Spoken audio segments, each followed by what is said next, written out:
दुनिया आपसे इसलिए नहीं डर रही। ये दुनिया भर में परपंच जो हो रहा है, यहां से लेके न्यूयॉर्क को छाप रहा है, कभी कोई अमेरिकन वॉशिंगटन पोस्ट लिख देता है, और भारत के अंदर जो हजारों साल से कई सारे जो देशद्रोही बिल में रहते थे, सब वो बाहर क्यों आ रहे हैं? मैं फिर कह रहा हूं, पार्टी अगर बात 2 मिनट के लिए अपने जहन से हटा देंगे तो मेरी बात ज्यादा बेहतर समझ में आएगी। मैं जिंदगी में किसी पार्टी का एक मेंबर नहीं हूं, मैं आज तक किसी संगठन का एक पैसे का मेंबर नहीं हूं, न मेरी बनने की इच्छा है, न मैंने कोई संगठन बनाया। आपने पूछा कि मैं आपको अपने संगठन का मार्गदर्शक, मैंने कहा जो उतना भी दर्शक है सब रख लीजिए, जिससे आपको यह लगता हो कि मेरे कहने से, मेरे नाम से आपको निजी तौर पे नहीं, आपके मिशन को अगर फायदा होता है तो मैं 1000 बार आपके बुलाने पे आऊंगा।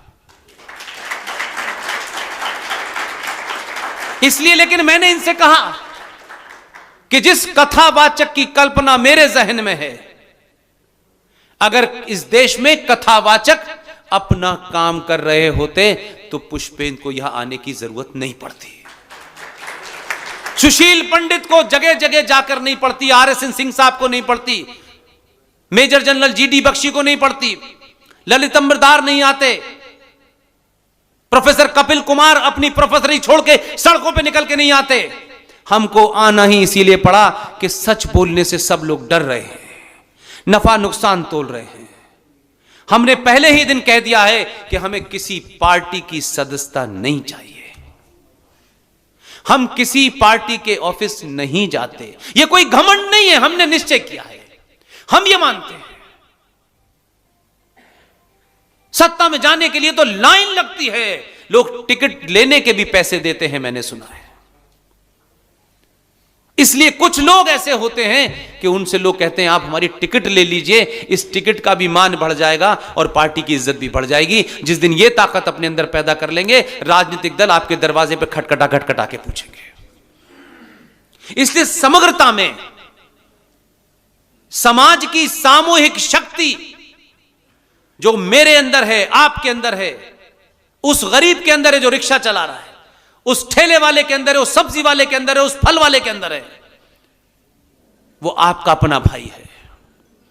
वो कोई कमजोर नहीं है, उसकी आस्थाओं में कोई, वो तो इन हालातों के बाद भी अपनी आस्थाओं का पालन कर रहा है। और आप तो जैसे जैसे पैसा आप कमाते जा रहे हैं, आप आस्थाओं का हरण कर रहे हैं, मजाक कर रहे हैं। इसलिए 90 करोड़ समाज, सनातनी हिंदू समाज जिस दिन इसकी सामूहिक शक्ति को समझेगा, अपने निजी स्वार्थों से ऊपर उठेगा, अपने लालच से ऊपर उठेगा। मेरा मानना है, मैं ये मानता हूं, मैंने अपनी आंखों के सामने धारा 370 लगते नहीं देखी, 35A लगते नहीं देखा, मैंने बाबरी मस्जिद को टूटते नहीं देखा, लेकिन मैंने धारा 370 को हटते हुए देखा है। मैंने भगवान राम के मंदिर को बनते हुए देखा है। और यह मैं इसलिए कह रहा हूं कि आपकी सामूहिक शक्ति ने सत्ताओं पे दबाव बना दिया है। सरकार में कोई हो, जिस दिन आपकी सामूहिक शक्ति का प्रदर्शन करेंगे और 90 करोड़ में से 10% भी तय कर लेंगे, नहीं, इस पे कोई कंप्रोमाइज नहीं होगा। इसमें ना कोई यादव है, ना ठाकुर है, ना बनिया है, ना ब्राह्मण है। हम सामूहिक तौर पे इस बात पे सरकार चुनेंगे कि मेरी आस्थाएं बचेंगी तो राष्ट्र की आस्थाएं बचती हैं तो अपने आप देश सुरक्षित हो जाता है। देश सुरक्षित हो जाता है तो फिर कोई बाबर या औरंगजेब आपकी आस्थाओं को तोड़ नहीं सकता। इसलिए मैं एक ही चीज पे बल देता हूं, आप तय करें, आपका मन तय करे। हम अभी एकदम परफेक्ट नहीं हुए हैं, पहली बार बोध हुआ नहीं, अभी हम उस अवस्था में आए हैं जिस अवस्था में वो 5 साल का बच्चा है। उसको अभी ये समझ आया कि अच्छा 2014 हम पैदा कर सकते हैं। अब उसको बोध हुआ और पूरी दुनिया इस बात से डरती है कि ये तो 2 रुपए किलो चावल पे बिक जाते थे, ये तो थोड़ा सा इनकम टैक्स इन्हें कोई दे दे, ये उसे अपने देश की गद्दी देते थे। अंग्रेजों ने लिखा है अपनी किताबों में भाई कि जब हम इस देश में आए थे तो यहां लोग हमारा फूलों से स्वागत कर रहे थे। उन्होंने कहा कि हम इतने गिनती में कम थे, अगर एक भी पत्थर मांगता तो हम भाग जाते, लेकिन हमने किया नहीं।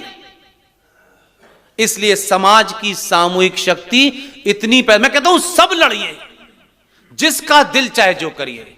मेरी विनती, इस चुनाव से कोई लेना देना नहीं। मैं फिर कह रहा हूं, ये तो चुनाव आज की बात है। मैं 5 साल से आपसे एक ही बात कह रहा हूं, मैं वोट मांगने नहीं आऊंगा आपके पास, कभी किसी के लिए नहीं आने वाला।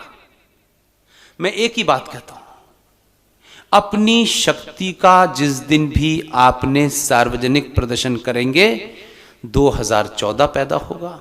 और 2014 पैदा होगा तो दुनिया ये कह रही थी कि ये इस देश में पिछले 70 सालों में ऐसी सरकार थी, इसलिए लोगों का गुस्सा था।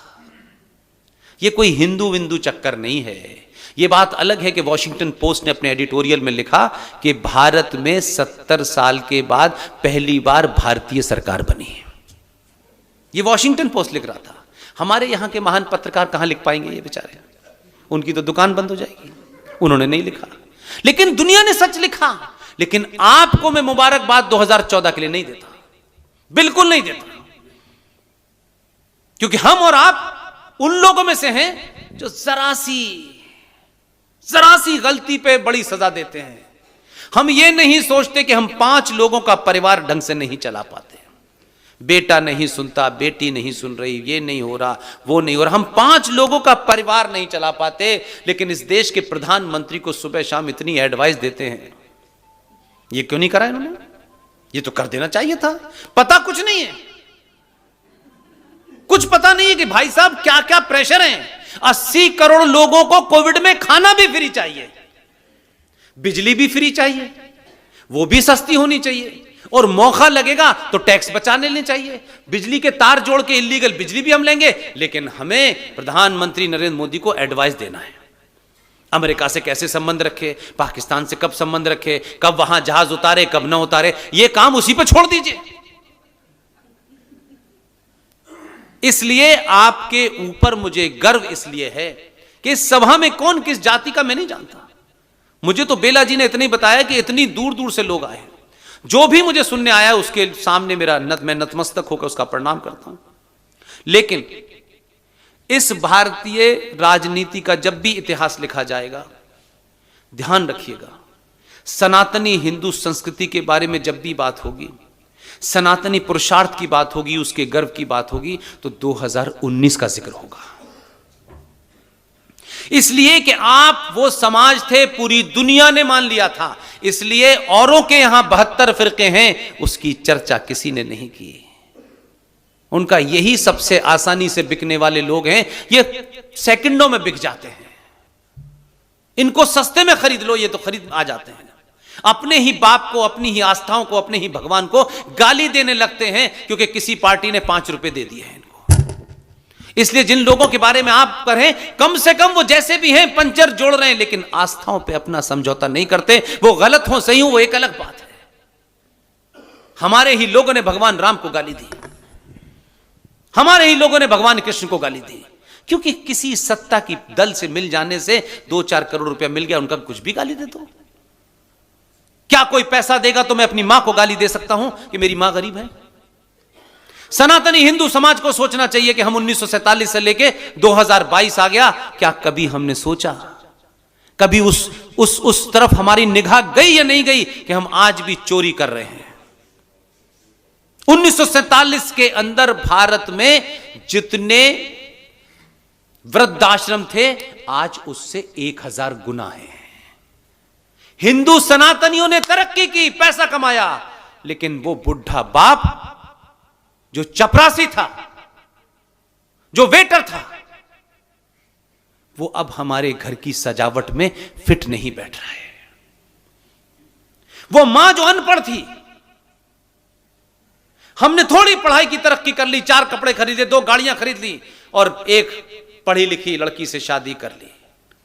हमारे गेस्ट के सामने हमारा बाप जो है ना यार, उसे बैठने की तमीज नहीं है, तो पिताजी आप उधर जाके बैठ जाइए।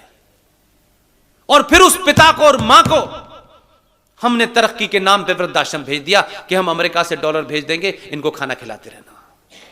ये पतन आपका हुआ है। इसी कोविड के अंदर बॉम्बे के अंदर एक परिवार ने, यूएस में पता चला बेटे को, दोनों मां बाप यहां रहते थे, वो आया नहीं, उसने एक पीआर एजेंसी को पैसा दिया कि इनका क्रियाक्रम कर देना। दोस्तों, पिछले 24 घंटों में बिहार के 18 जिलों में कोरोना वायरस के एक भी मरीज नहीं मिले हैं। वहीं बाकी जिलों में मिलाकर कुल 53 मरीज मिले हैं। बुधवार को देर शाम बिहार स्वास्थ्य विभाग की ओर से जारी रिपोर्ट में इनकी जानकारी दी गई है। इसके साथ ही अब बिहार में एक्टिव मरीजों की संख्या 500 के नीचे हो गई है। वहीं 129 लोग इससे स्वस्थ भी हुए हैं। जानिए क्या है बिहार में कोरोना वायरस के ताजा अपडेट। सबसे अधिक मरीज पटना में मिले हैं। पटना में 12 नए मरीजों के साथ पहले स्थान पर है। वहीं सहरसा में 8 मरीज मिले हैं। बाकी बचे हुए जिलों की बात करें तो इसमें कम की संख्या में नए केस आए हैं। अरवल में 1, औरंगाबाद में 1, बेगूसराय में 1, भागलपुर में 1, दरभंगा में 4, ईस्ट चंपारण में 2, गया और जहानाबाद में 1-1 केस मिले हैं। वहीं कटिहार में 7, किशनगंज में 1, मधेपुरा में 2, मधुबनी में 3, मुजफ्फरपुर में 2, नवादा में 1, पूर्णिया में 1, समस्तीपुर में 1 और शेखपुरा में 2 मरीज मिले हैं। स्वास्थ्य विभाग बिहार की रिपोर्ट के अनुसार बिहार में 24 घंटों में 1,27,836 मरीजों की जांच हुई, जिसमें सिर्फ 53 केस पॉजिटिव पाए गए हैं। अब तक राज्य में 8,17,169 मरीज कोरोना वायरस से संक्रमित होने के बाद ठीक भी हो चुके हैं। रिकवरी रेट 98.47% है। एक्टिव केस बिहार में 431 हो गया है। बुधवार को आई रिपोर्ट को एक नज़र में देखते हैं। 24 घंटों में स्वस्थ मरीज 129, एक्टिव मरीज 431, रिकवरी रेट 98.47, 24 घंटे में मिले मरीज 53, 24 घंटों में सैंपल की जांच 1,27,836। बीते एक सप्ताह में इस तरह आए नए केस 23 फरवरी को 53, 22 फरवरी को 90, 21 फरवरी को 34, 20 फरवरी को 60, 19 फरवरी को 71, 18 फरवरी को 91, 17 फरवरी को 125। दोस्तों, हम अपने चैनल पर लगातार ऐसी वीडियो लाते हैं जो हिंदुत्व को बढ़ावा देती हैं। तो अभी तक आपने हमारे चैनल को सब्सक्राइब नहीं करा है तो सब्सक्राइब करें। मिलते हैं अगली वीडियो में, तब तक के लिए जय हिंद, जय भारत।